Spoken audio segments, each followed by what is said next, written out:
Look at the shape carefully. Did you notice something? This shape is composed of 3 identical rectangles, and by joining together, it forms one big rectangle. We're only given one piece of information, that the area of this rectangle is 96 square centimeters. That's it. No side lengths, no extra clues. But it is enough to find the perimeter.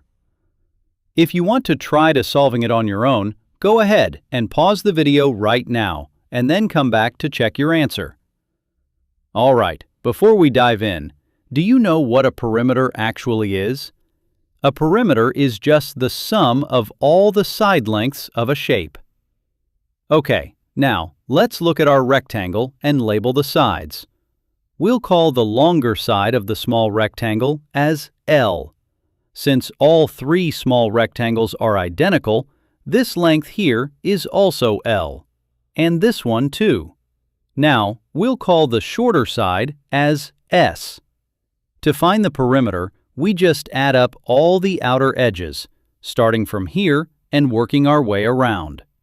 So, perimeter, let's denote it by P, equals L plus S plus L plus S plus L plus S plus S. That simplifies to 3L plus 4S, and that's the perimeter of our large rectangle. Let's call this as equation 1. But here's the problem. We've got 2 unknowns, L and S, and right now we don't know either one. Now, there's one piece of information we haven't used yet, and that is the area of the large rectangle. As we know, the area of a rectangle is the product of its length and width.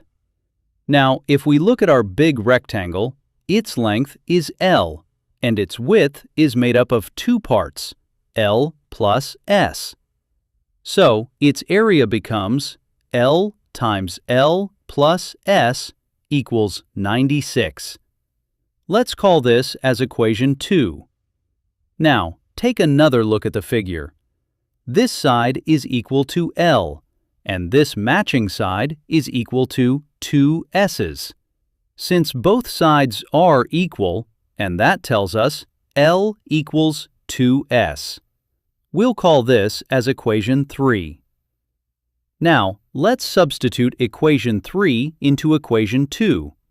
So, everywhere we see L, we replace it with 2S. So, equation 2 becomes 2S times S plus 2S equals 96. Now, let's simplify this. This becomes 2S times 3S equals 96. This becomes 6S squared equals 96. Let's divide both sides by 6. 96 divided by 6 is 16. So, S squared equals 16.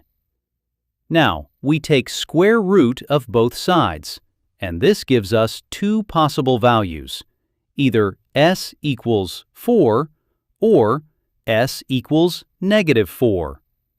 But we know that length can never be negative, so we go with S equals 4. Now, we plug this into equation 3, that is, L equals 2S.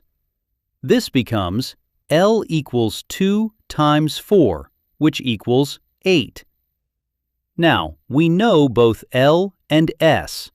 Now we plug this value in equation 1. So, equation 1 becomes 3 times 8 plus 4 times 4. 3 times 8 gives us 24, and 4 times 4 equals 16. Now, add them. This gives us 40, and this 40 is the perimeter of our large rectangle. If this video helped you out, hit the like button, share it, and subscribe for more interesting and informative videos. Thanks for watching, and good luck!